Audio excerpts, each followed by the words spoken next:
नमस्कार, मी गौरी देशपांडे.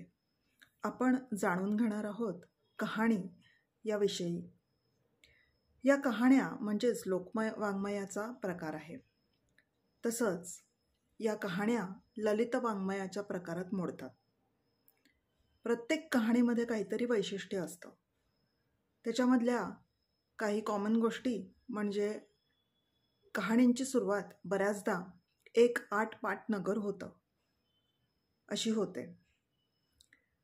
आता आटपाट या शब्दाचा अर्थ काय हा बऱ्यापैकी माहिती नसतो. आट म्हणजे रुंद आणि पाट म्हणजे लांब. तर असं बऱ्यापैकी लांब आणि रुंद असलेलं असं ते नगर म्हणजेच आटपाट नगर.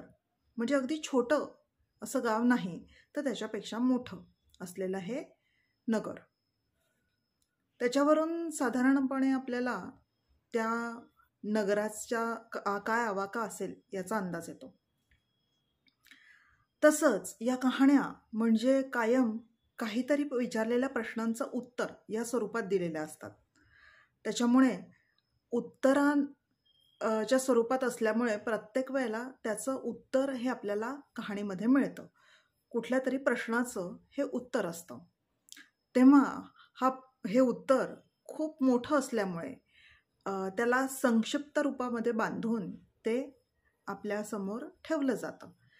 त्याच्यामुळे बऱ्याचदा आपल्याला 60 उत्तराची कहाणी 5 उत्तरी सफळ संपूर्ण अशा पद्धतीचं वाक्य पण त्याच्यामध्ये मिळतं.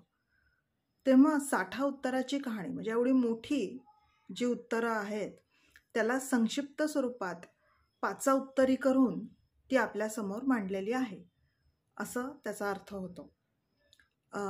सुरुवातीची कथा गणपतीची, परंतु गणपतीची कथा ही छोटीच असल्यामुळे ती 5 उत्तराची कहाणी 5 उत्तरीच सुफळ संपूर्ण अशा पद्धतीने आपल्याला त्याचा शेवट बघायला मिळतो.